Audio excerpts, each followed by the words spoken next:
काफ़ी परेशान हालत में था, इस सेंस में कि बहुत सारी समस्याएं हैं। सम्मान का विषय सबसे पहले है। सम्मान का विषय सबसे पहले है। सम्मान चाहे न्यायपालिका के अंदर हो या अदालतों के बाहर हो, हर जगह सबसे नरम चारा समझ के जो कुछ भी वकीलों के साथ होता है मैं उसका विरोध करता हूँ। मेरे लिए वो प्राथमिकता का विषय है। दूसरा, ये ऐसा वकालत एक ऐसा पेशा है जिसमें किसी भी तरह का सहयोग हमें सरकार की तरफ से नहीं मिल पा रहा है।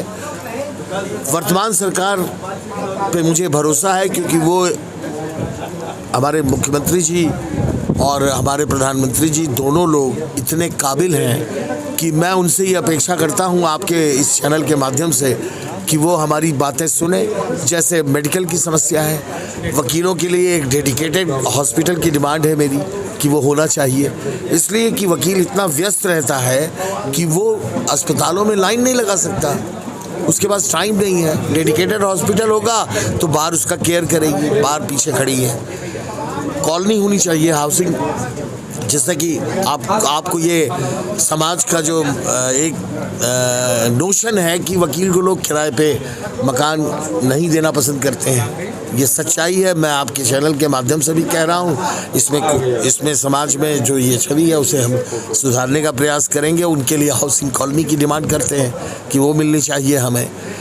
इंश्योरेंस होना चाहिए हमारी एजुकेशन सिस्टम को ठीक करना पड़ेगा जिससे कि हमारे लोगों को वकालत के जो ट्रेडिशंस हैं उन्हें हम सिखा सकें, एकेडमिकली हम अपने लॉयर्स को इम्प्रूव कर सकें।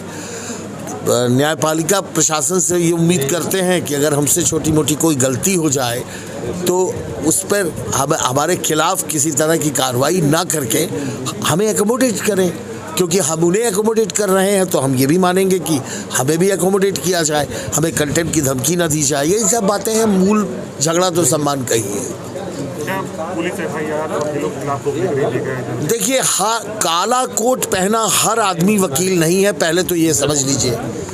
हमारे इस ड्रेस को इतनी आसानी से उपलब्ध है कि कोई अपराधी भी कभी कभी पहन लेता है। तो आप ये मत समझिए कि काला कोट पहना आदमी ने अगर सड़क पे कोई बवाल किया तो वो वकील है।